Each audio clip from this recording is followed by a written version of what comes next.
تاہم گزشتہ برسوں میں خشک ایمبر گرنے لگی اور ٹوٹ پھوٹ کا شکار ہو گئی، جس کی وجہ سے ایمبر کے گرنے کے بغیر کمرے کو منتقل کرنا ناممکن ہو گیا تھا۔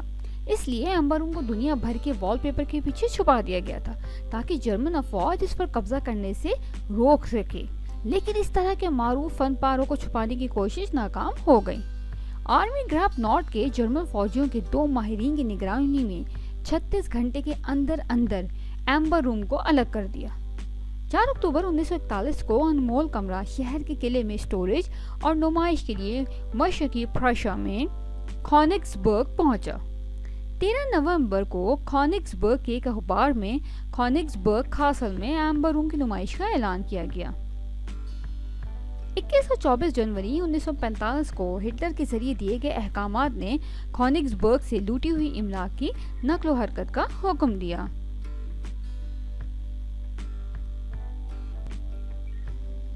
اس نے Albert Speer high as minister of armaments اور ان کی انتظامیہ کی ٹیم کو ترجیحی ثقافتی سامان کی نقل و حمل کی اجازت دی۔ تاہم ایمبر روم کو منتقل کرنے سے پہلے ایرچ کھو، جو جنگ کے آخری مہینوں میں کونگسبرگ میں سول انتظامیہ کے انچارج تھے، نے اپنا عہدہ چھوڑ دیا اور جنرل اوتو لیش کمانڈ چھوڑ کر شہر سے فرار ہو گئے۔ اگست 1944 میں کونگسبرگ کو رائل ایئر فورس نے شدید بمباری کا نشانہ بنایا۔ اسے 9 اپریل 1945 کو حتمی قبضے سے قبل پیش قدمی کرنے والی ریڈ آرمی کے توپ خانے سے مزید وسیع نقصان پہنچا۔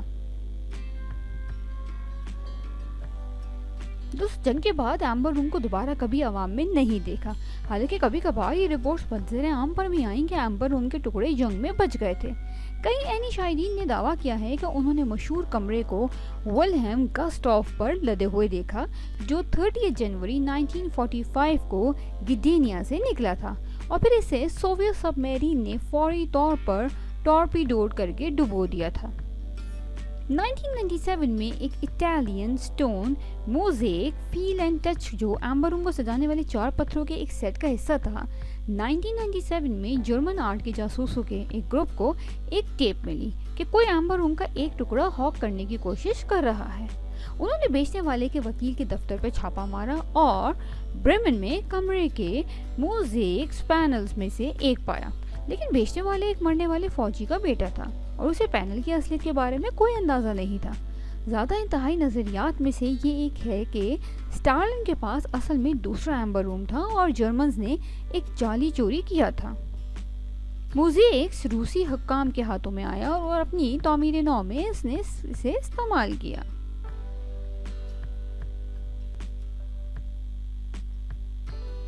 1998 میں 2 الگ الگ ٹیمز، ایک جرمن اور ایک لتھوینین، نے اعلان کیا کہ انہوں نے ایمبر روم کو تلاش کر لیا ہے۔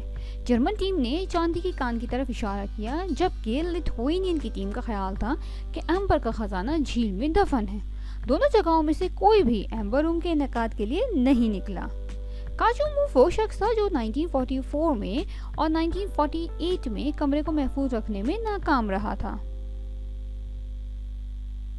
2004 میں برطانوی تحقیقاتی صحافیوں کیتھرین اسکاٹ کلارک اور ایڈرین لیوی کی ایک طویل تحقیقات نے نتیجہ اخذ کیا کہ ایمبر روم غالباً تباہ ہوا تھا، جبکہ کونگسبرگ کاسل کو کافی نقصان پہنچا تھا۔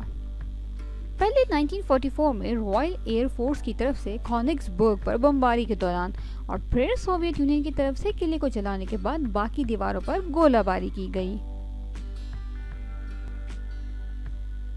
جنگ کے بعد ایمبر روم کا پتہ لگانے کے الزام میں سوویت یونین کے سربراہ الیگزینڈر بریوسوف کی تحریر کردہ رشین نیشنل آرکیوز کے ڈاکومنٹس میں بیان کردہ سرکاری جائزے اس نظریے سے متفق ہیں۔ سرکاری رپورٹس میں کہا گیا ہے کہ تمام حقائق کا خلاصہ کرتے ہوئے ہم کہہ سکتے ہیں کہ ایمبر روم 9 اور 11 اپریل 1945 کے درمیان تباہ ہو گیا تھا۔ یہ ڈیٹس کونگسبرگ کی جنگ کے اختتام سے مشابہت رکھتی ہیں، جو 9 اپریل کو جرمن گیریسن کے ہتھیار ڈالنے کے ساتھ ختم ہوئی تھی۔ کچھ سال بعد بریوسوف نے عوامی طور پر اس کے برعکس رائے کا اظہار کیا۔ دوستو، خیال کیا جاتا ہے کہ یہ سوویت حکام کے دباؤ کی وجہ سے کیا گیا تھا، جو ایمبر روم کو نقصان کے ذمہ دار کے طور پر نہیں دیکھنا چاہتے تھے۔ قلعے کے تہہ خانے میں بریوسوف نے مبینہ طور پر 4 میں سے 3 فلورنٹین موزیکس کی جلی ہوئی باقیات دریافت کی جو ایمبر روم میں تھیں۔ آرکیو سے حاصل ہونے والی دیگر معلومات میں یہ انکشاف بھی شامل ہے کہ اٹالین اسٹون موزیکس قلعے کے جلے ہوئے ملبے میں پائے گئے تھے۔ اسکاٹ کلارک اور لیوی نے اپنی رپورٹ میں یہ نتیجہ اخذ کیا ہے کہ سوویت یونین نے ایمبر روم کی وسیع تلاشی لینے کی وجہ سے، حالانکہ ان کے اپنے ماہرین نے نتیجہ بھی اخذ کیا تھا کہ اسے تباہ کر دیا گیا تھا، کیونکہ وہ یہ جاننا چاہتے تھے کہ کیا انہوں نے اپنے فوجیوں میں سے کسی کو اس کا ذمہ دار ٹھہرایا ہے کہ نہیں۔ اسکاٹ کلارک اور لیوی نے یہ بھی اندازہ لگایا کہ سوویت گورنمنٹ کے دیگر افراد نے ایمبر روم کی چوری کو سرد جنگ کے پروپیگنڈا کا ایک مفید آلہ پایا۔ روسی حکومت کے حکام نے اس کے بعد ان نتائج کی تردید کی ہے۔ پاولوس پیلس کی سینئر ریسرچ ایڈر لائڈا یلکینا نے مبینہ طور پہ کہا کہ ریڈ آرمی کو اتنا لاپرواہ دیکھنا ناممکن ہے کہ انہوں نے ایمبر روم کو تباہ ہونے دیا۔ اس رپورٹ کے منظر عام پر آنے کے بعد لیونیڈ رنسٹین، جو ریڈ آرمی میں لیفٹیننٹ تھے جو کونگس برگ کی لڑائی کے دوران رائفل پلاٹون کے انچارج تھے، انہوں نے کہا، میں شاید ان آخری لوگوں میں سے تھا جنہوں نے ایمبر روم کو دیکھا تھا۔ ساتھ ہی انہوں نے وضاحت کی کہ توپوں کی بمباری کی وجہ سے پورا شہر جل رہا تھا، لیکن اس الزام کی بھی تردید کی کہ ریڈ آرمی نے شہر کو جان بوجھ کر جلایا، اور کہا اس شہر کو کون سے فوجی جلا دیں گے جہاں انہیں رہنا پڑے گا۔ کالیننگراڈ سابقہ کونگس برگ کی کچھ موجودہ رہائشوں کے ذریعے اس نظریے کی ایک مختلف حالت یہ ہے کہ ریڈ آرمی کے ذریعے دوسری جنگ عظیم کے بعد کمرے کے کم از کم کچھ حصے کونگس برگ کاسل کے تہہ خانوں میں پائے گئے تھے۔ ایمبر روم مبینہ طور پر اب بھی اچھی حالت میں تھا۔ اس وقت اس کا اعتراف نہیں کیا گیا تھا، حالانکہ اس پر الزام تھا کہ ہو سکتا ہے کہ نازیوں نے اس پر حملہ کیا ہو۔